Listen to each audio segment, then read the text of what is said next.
कारण क्या था? द्रौपदी को सम्मान नहीं मिल पाया, एक स्त्री का आदर नहीं हो पाया, एक स्त्री का सम्मान नहीं हो पाया, एक स्त्री का सत्कार नहीं हो पाया।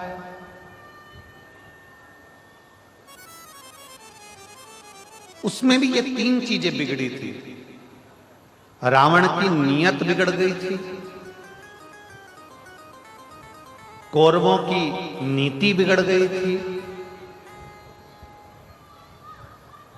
और जितने सभासद थे उनकी नजर बिगड़ गई थी। आप क्या देख रहे हो? आप क्या विचार कर रहे हो, क्या सोच रखते हो, क्या दृष्टि रखते हो, ये आपके ऊपर निर्भर करता है। आज छोटी छोटी बेटियों के साथ में, छोटी छोटी कन्याओं के साथ में, छोटी छोटी लड़कियों के साथ में, छोटी छोटी बेटियों के साथ में गलत कृत्य हो रहा है। उसका कारण केवल गलत चीजें मोबाइल पर देखी जा रही है, गलत विचार रखे जा रहे हैं, गलत नियत रखी जा रही है, गलत नीति रखी जा रही है, और गलत नजर रखी जा रही है।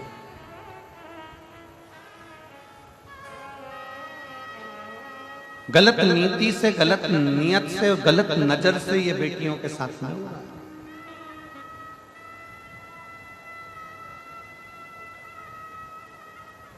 जो बेटियां अपने कंधे पर स्कूल का बैग भी सही से धारण कर कर नहीं जा सकती, वो इतनी इतनी सी बेटियों के साथ में गलत कृत्य हो रहा है।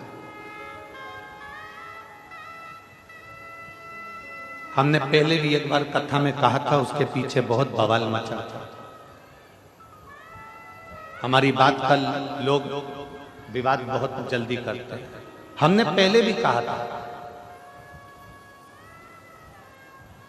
कि लंका का राजा रावण ने सीता को छुआ था। लंका के राजा रावण ने मां जानकी को छुआ और लंका लेकर गया। तो आज तक दशहरे पर, विजयदशमी पर पूरे भारत की भूमि पर रावण का पुतला जलाया जाता है। इस व्यासपीठ के माध्यम से मेरा इतना सा निवेदन है कि अब रावण को छोड़ो, और जिस मोहल्ले में, जिस नगर में, जिस गांव में, जिस शहर में, जिस क्षेत्र में छोटी बेटियों के साथ गलत कृत्य हो रहा है, उनको लाकर चौराहे पर जला दिया है।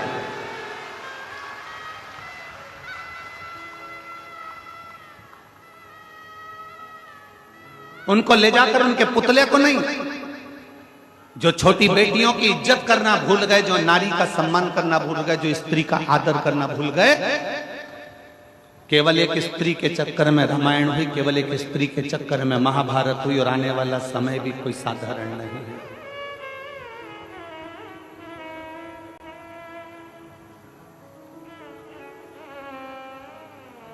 अपनी बेटी की रक्षा,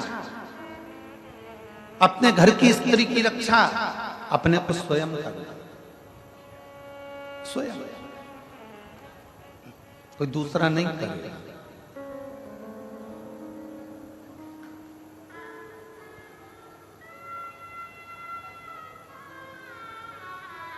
अपने घर की बेटी की रक्षा अपने को स्वयं करना पड़ेगा, कोई दूसरा नहीं करेगा।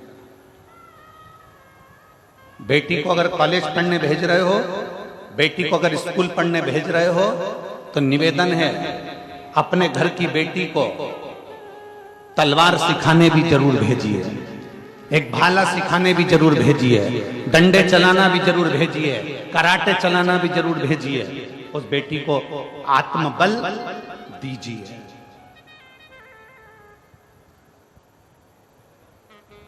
नियत, नीति और नजर, ये बर्बादी की ओर ले जा रही है। कितना सुंदर परिवार है भगवान शंकर का। शिवजी की बेटी अशोक सुंदरी,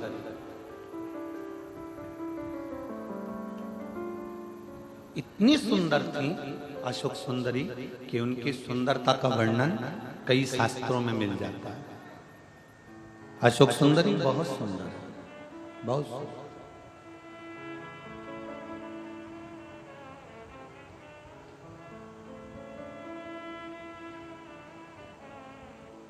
एक असुर राक्षस ने अशोक सुंदरी को देख लिया, बड़ी सुंदर थी, देख ली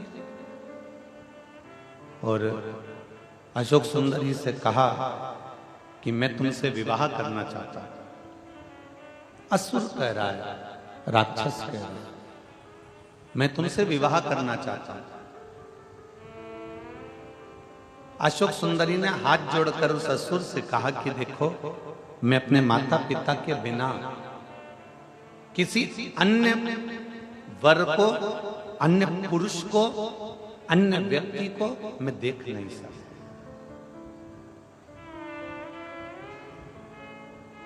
उस असुर ने कहा कि तुम इस वन में घूम रही हो, तुम अपना कार्य कर रही हो, वन में घूम रही हो, तुम इस कार्य में लगी हो, तुम उस कार्य में लगी हो। अशोक सुंदरी ने जो शब्द कहा, भारत की भूमि की एक एक बेटी से मुझे वो शब्द चाहिए। अशोक सुंदरी ने अपना शब्द कहा, सुन असुर, भारत में जन्म लेने वाली एक एक बेटी पढ़ेगी, भारत में जन्म लेने वाली एक एक बेटी आगे बढ़ेगी, भारत में जन्म लेने वाली एक एक बेटी नौकरी भी करेगी, पर भारत में जन्म लेने वाली बेटी आज संकल्प करती है कि शादी अपने मां बाप की इच्छा से करेगी। किसी दूसरे धर्म में प्रवेश कर या दूसरे धर्म के लोभ में या दूसरे धर्म के दिखावे में मैं नहीं जा सकता।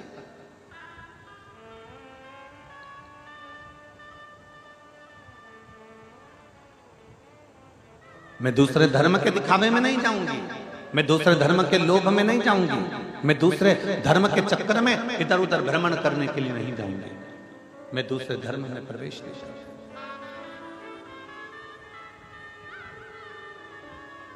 अशोक सुंदरी जैसी प्रबलता चाहिए, शंकर भगवान के बेटी जैसी प्रबलता चाहिए।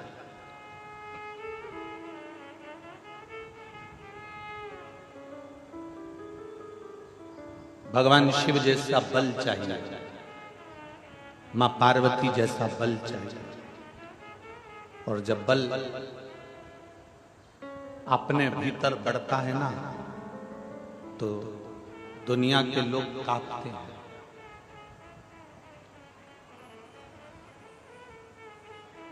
नियत सही रखिए, नीति सही रखिए और नजर सही रखिए। आप में से कई लोग ऐसे हैं, कई माताएं ऐसी हैं, कई मेरे जीजियां बेटी हैं, कई मेरे जीजा बेटे हैं, कई मेरी बेटियां बेटी हैं, कई मेरे बेटा बेटे हैं। मैं अपनी बेटियों को, अपने बेटाओं को, मेरी जीजियों को, मेरे जीजाओं को, मेरी माताओं को धन्यवाद देता हूं कि आप लाखों की संख्या में आए हो, पंडालों में जगह नहीं है, धूप में बैठे हुए हो, छाता लगा लगा कर बैठे हो, पेड़ के नीचे बैठे हो, जहां तुमको जगह मिल जाए तुम वहां बैठे हो। आपसे केवल इतना सा निवेदन है कि यहां जितनी मेरी जीजियां बैठी है, जितने मेरे जीजा बैठे हैं, जितनी मेरी बेटियां बैठी हैं, जितने मेरे बेटा बैठे हैं, जैसे तुमने आज तक अपना नियम, अपनी नियत, अपनी नीति और अपनी नजर जैसे आज तक रखी है शंकर के प्रति, शिवालय में जाना, शंकर को जल चढ़ाना, बाकी के कोई फालतू प्रपंच में नहीं पड़ना। शिव जी के मंदिर जाना, झाड़ू लगाना, कोई फालतू प्रपंच में नहीं पड़ना।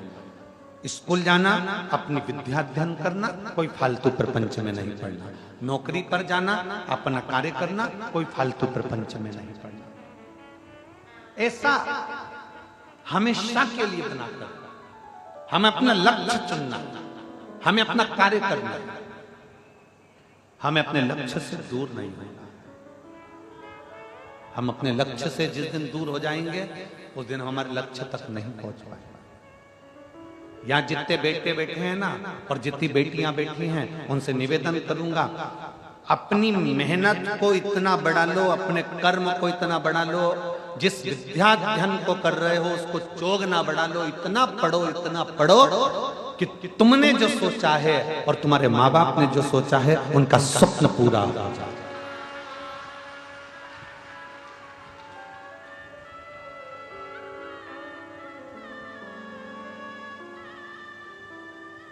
काय से होगा? तीन चीजें यहां कथा में चल रही है। एक अपना नियत पक्की रखना, वो कहते हैं ना तीन चीजें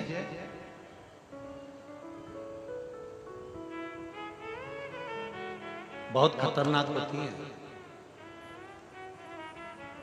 आज आप लोग सब तीन चीज के पीछे पड़े गुरुजी।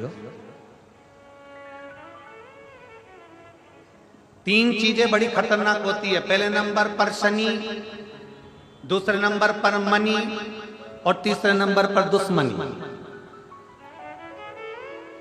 कुंडली में शनि गड़बड़ कर जाता है, मन में मनी गड़बड़ कर जाती है और जीवन में दुश्मनी गड़बड़ कर जाती है।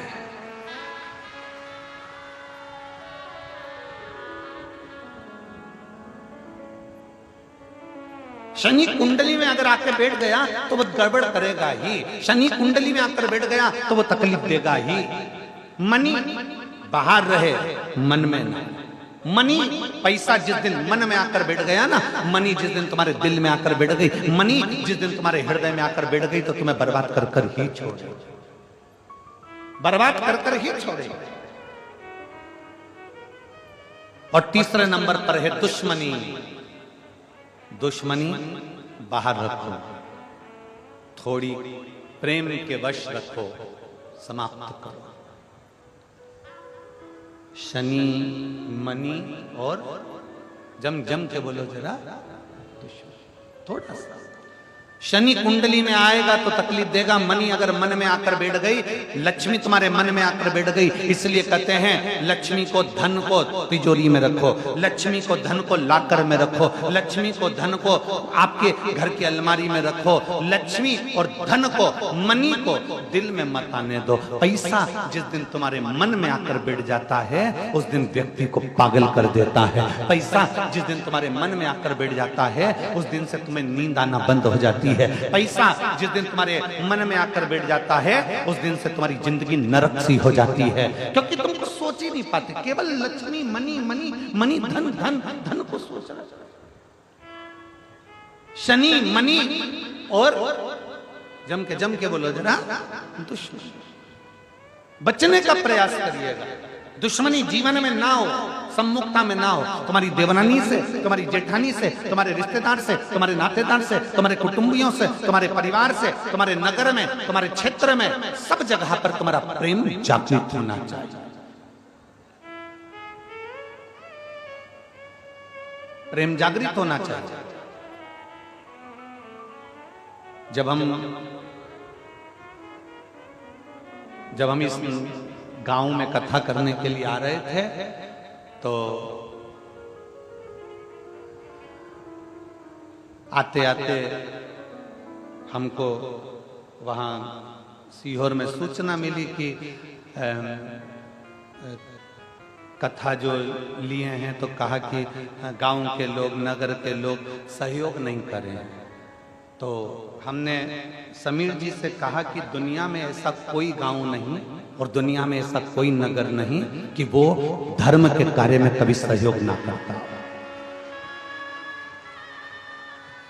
धर्म के कार्य में सहयोग ना करता हो, दुनिया में ऐसा कोई गांव नहीं है और ऐसा कोई नगर नहीं है। बस हमारा इतना सा कहना है कि उस व्यक्ति से कहो कि अपने दिल में मनी को ना घुसे।